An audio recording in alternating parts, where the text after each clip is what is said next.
Hello and welcome to Only Stupid Answers. My name is Sam Basher. My name is DJ Woldridge. My name is Roxy Stryer. And we're talking about Doom Patrol Season 1, Episode 10, Francis Patrol. Yay!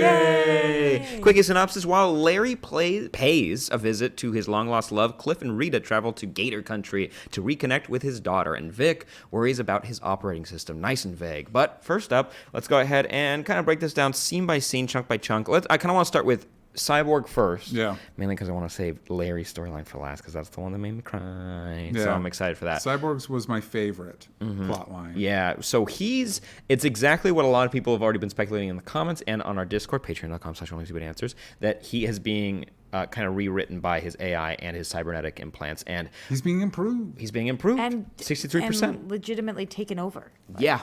His organs are being replaced and taken out and eaten and cannibalized. By metal. By metal. Here's the one thing. I like this plotline because the grid stuff scares me, and I like Vic a lot. I really like their take on the character. He fully cuts his arm open and looks inside and digs around in there and doesn't seem to have any sort of pain reaction or anything. It's like, those are the normal human Vics. That should feel the same way it feels if I were to do that. Mm-hmm. That confused me. Yeah, he was looking around there he's digging around hey, like what's a that? bag full of spaghetti. Yeah, moving tendons around. I was like, that confused me. It's the nature of how his body functions. Mm-hmm. But Well, if you maybe get he into that, has it starts not making a lot of sense. micro metal in his muscles. So micro metal. I do like the design. I like that his cybernetics are practical, and I know that it's TV stuff, but I like it, and I like the design of his the way it works on his arm. He looks like Cyborg. Mm-hmm. It's cool. It looks really cool. Yeah. And I like when he's talking with Jane because both of them I like the parallels of Jane having not full control over her own mind. And that is similar to what's happening to Cyborg right now. That was the most confusing part of the episode for me because the hypocrisy there was insane. Jane was like, you should not do what you're doing. Don't do it. If I could do that, I 1,000% would. Not do what? She's saying if he turned off grid, right? And she's saying, you shouldn't do that. You shouldn't turn off grid. But then she says, if I could shut mine down, I would. I didn't interpret it as she's saying he shouldn't. I think she was concerned what that meant for him because she was basically don't you need that? Don't you need grid for your bits to work? Yeah, and it kind of does a little bit.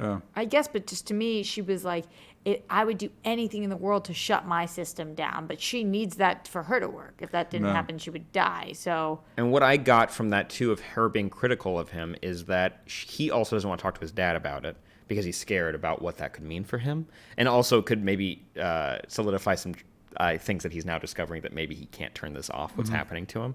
So I appreciate that her calling him out for that.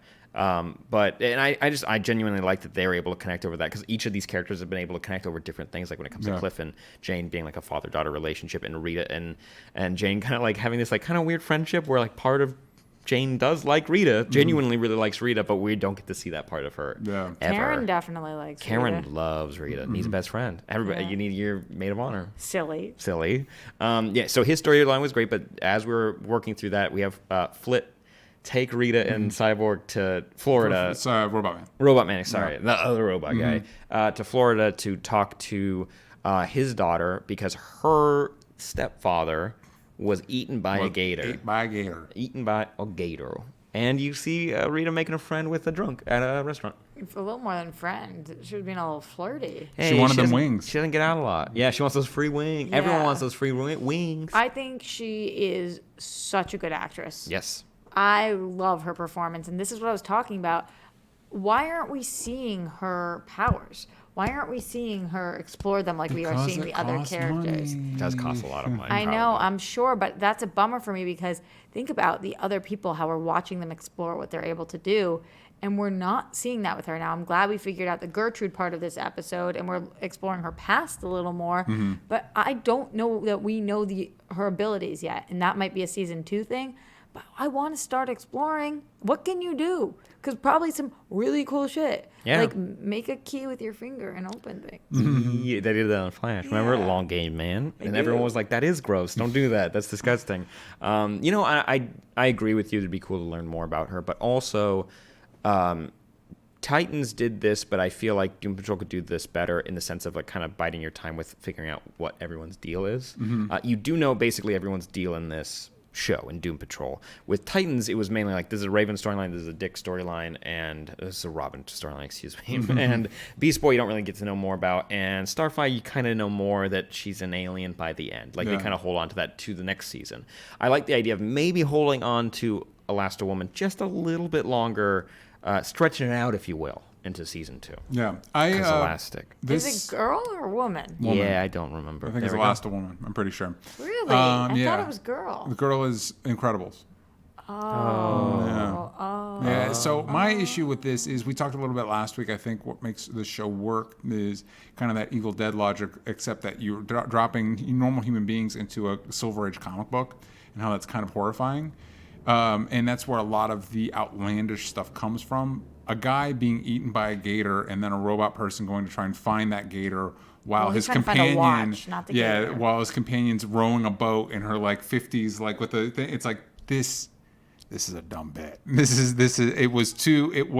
It felt like a joke from a different show. It felt like a weaker Legends joke that suddenly was in, except for when the gator fully jumps out of the water, like full Shark Week shark out of the water to combine them. I'm like, that's actually great. That visual's awesome. Was the strongest thing. I loved looking at that visual, as she doesn't want to get in, but we're finally seeing her be a little not selfish, and like, she thinks that this is the dumbest thing, because if your friend comes to you and is like, I'm going to go search for a gator named Francis and try to find a watch that it may or may not somehow have inside it, you're looking at that person being like, no way. Yeah. That's never going to happen. But for her, she thinks it will never happen, but she wants to support him anyway, because he's trying to do right by his daughter, even though she thinks this isn't even the way to do right by him. So I love that relationship. And then the absurdity of the fact that he actually gets the watch. Yeah. Oh, He's God. gross. This just worked for me so hard. Gator's super dead. The one element I did like about it is Rita Rita being like, he's like, I don't even know what to say. What do I? And he goes on a list of what he could say. And she's like, yeah, say that. Just say that. Just do that. I like that. That felt like a very like. Wait, what? Sorry, which part? So is when that? she's on the boat at the end, and he's like, and they're looking for the gator, and he's like, I don't even know what I would say to her. What am I supposed to say? That I'm sorry, I died, but now I'm back as a robot. And he goes on this whole explanation of the situation, and Rita's like, yeah, just do that. Because also to back that up, Yeah. you walked into a bar and everyone's like, "Oh, that must be something that the dead guy made." Okay, like, it's a costume, Yeah. or it's not. Like, I don't know. That was another little weird thing about this two episode guys. is somebody completely outlandish walks in. Everybody's like, okay, because like Negative Man shows up at the other guy's home, and she's like, you must be Larry Trainer. Wait, what? That one was bizarre. Yeah, wait, what? No, I agree with Roxy. We did our rating on our Patreon show, and I gave it a 9 out of 10. I ate up everything about this episode. When it came to Cliff and Rita's, like, I love the confrontation in the like the bog, where he's like kind of losing his mind, and I thought he genuinely burnt himself out. I thought that'd be like an interesting story. Like, too. how is she gonna get? There's no way for, even if like they went full comic book and she made herself like big, it's like still he's like 800 to 900 pounds of just metal. Like, I don't know how you get him out of here. You can't get in the boat. Yeah. Slip and slide with mud. Maybe Which is drag you, him. yeah. And that's gross. That's super gross. And I like that idea, and I like that he doesn't know what to do anymore. Like, he feels defeated, and the only way he thinks that he can get to know his daughter is by trying to be anywhere close to the man that he thinks that his friend was for her. I said a lot of pronouns in there, not specifics, but I think everyone followed. Yeah. I liked him having to view, like, it's not fully your fault you weren't here for your daughter. It's not fully, but there is a portion of it that you made decisions that ended you up where you were, and now you are here. Whatever. You can all move past that, and you can try to have a relationship with your daughter now if she wants to have it. And I liked him having to work through that and figuring out the proper way to do it. There is no right way for him to do this. There's no rule book or anything. You just need to try and see what happens. But overall, like, I enjoyed that storyline. I'm glad that they had the budget for the Gator, because I felt like we were having like Titans money issues where it's like, no, he only turns into a tiger. And I'm like, oh, come on, he's Beast Boy. Yeah. He turns into beasts, not just one. And you call him Tiger Boy. But then you can make that argument. He's Beast Boy, not Beasts Boy. That you could. Wow. That is normal nerd arguments. Yeah. But for me, my favorite part was Larry's storyline. I mentioned, like, off camera, that it reminds me a lot of San Junipero in the sense of, in San Junipero, you're seeing older gay people, like not having a chance to be gay or Just fall let in 'em be love. gay. Let them be gay.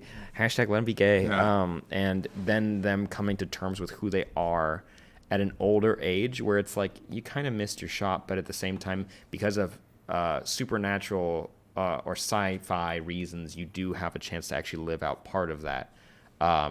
That's where it gets me. It's people that are allowed to finally be okay with themselves and accept themselves. I absolutely love, especially when you see that like he gets a coming out moment when it comes to what's inside of him to his friend, and his friend dies, and that's sad. But it's also like he doesn't need to say it, because it's more of that he's coming to terms with the fact that he can talk about this now. Well, just to be clear, is that what happened? He died.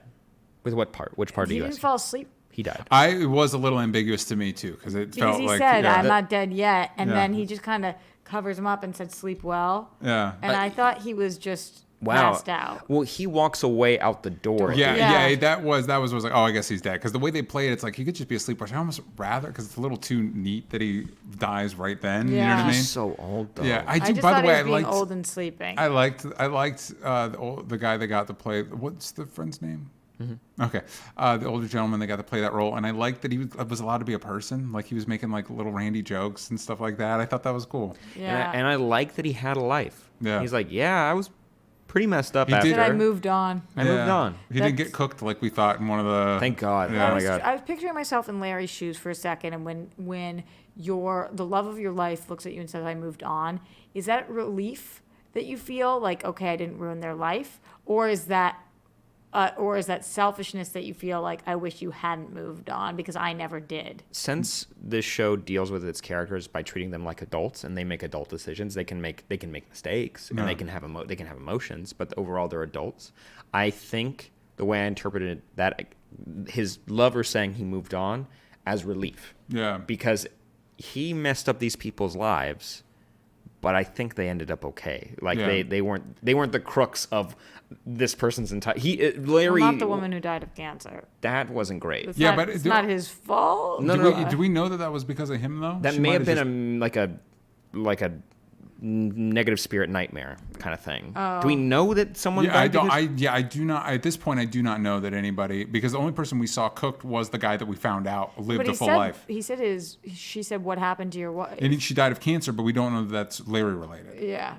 because she just moved on. So I don't know. I think it's probably happy for your lover that they moved on, sad for yourself because you didn't. Yeah. And you might- When they talk about not having sex since JFK or whatever, I was like, woof, man. Mm-hmm. That sucks. Yeah. Like, We I also know don't that, know what his situation is down there. Yeah, it may have been blown up.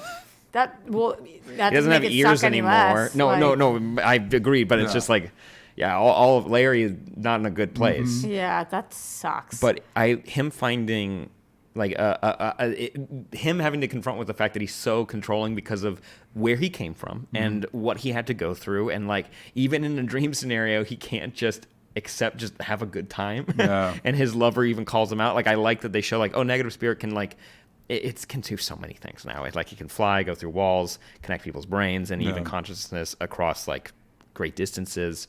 I like Larry having to confront that and him constantly growing. We're seeing him. We saw it when they go to Danny of the Street that he doesn't fully grow, but you can see that there's part of him that wants to. And in this episode, you get that paid off. yeah, this one for me was crazy too, because I think they did such a beautiful job with it. And I watched this the next day. A friend of mine who's 60 came out. Wow. At age 60. And it was just like, obviously this isn't what his story was, but he could had been say? married with kids and they'd been divorced for a very long time. But it was just, I was thinking to myself, like, I just can't imagine. Like, I cannot imagine what that is. And I know that people, at first I was really harsh on Larry's character and judging him because even though it's not a choice to be gay, it is a choice how you interact with other people, and how, if you do marry somebody, and how you treat that person, and all of the choices that he did make that made other people's lives worse. And I think it's easy to judge that, but at the same time, I cannot imagine. But no, I think this show's done a good job where it's like, yeah, he's a dick. Yeah. He did kind of mess over like his wife and his kids, which we need to deal with, his sons that he doesn't know where they are right now as far as we can tell, and his lover. But at the same time, he's pointed out you don't know the context of this. Like when you think about it, it's like he was in the military, and it would have been suspicious that a man that like is a good guy that they trust and everything, like why isn't he with someone in that time period? Why isn't he married? He should be married. Like why isn't he? That's suspicious. And like what does that mean in terms of government allegiances or like even just social like norms? And so he has to, there are parts you have to play, especially with the things that he wanted to accomplish. It's still selfish, it's still bad, but also there's other things attached to it, which I appreciate the show being like, it's not so easy that he's not just the bad guy. He is the bad guy in some circumstances, but also in his point of view, he's not. He knows he's a dick, but he's not evil. Yeah, and Matt Bomer did such an amazing job with this as well, and I think the show's doing an incredible job with his character, and I was really nervous at the beginning. I told you guys the characters I was most nervous about were him and Jane, and I think that they've ended up being, I mean, it's hard to say they're my two favorites. They're two all of so my good. favorite. Yeah, I just love them all. And the teaser for next week is now Vic is held captive with the Agency of Normalcy? Bureau of Normalcy. How so dare we'll you see. call it an agency? I'm sorry, and we'll see how it all pays out. But so overall, what did you guys think of the episode ratings? 9 out of 10. Nice. Out of 10, 9 out of 10. 10 out of 9. That's There what you I go. would.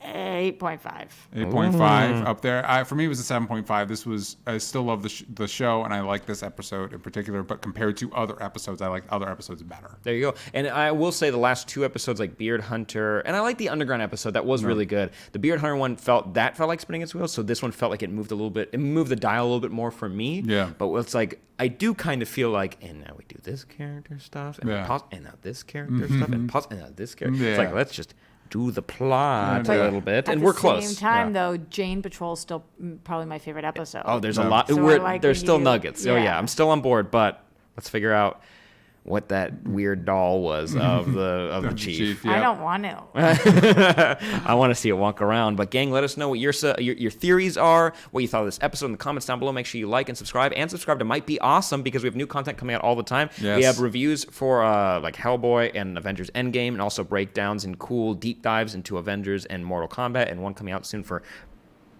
Pokemon. Our computer about to take off over there. Yeah, It's whoa. very exciting. But Gotta Roxy, catch all the computers. there you go. See, you're familiar with the Pokemon. Where can they find you? Everywhere at Roxy Stryer. And DJ talks trash for me. It's At Sam hard. Basher, at Might Be Social, and at Only Stupid Answers on Twitter. You ain't got the vowels from stupid. Thank you. But gang, we love you, Booyah. and we'll see you next time. Bye-bye. Bye.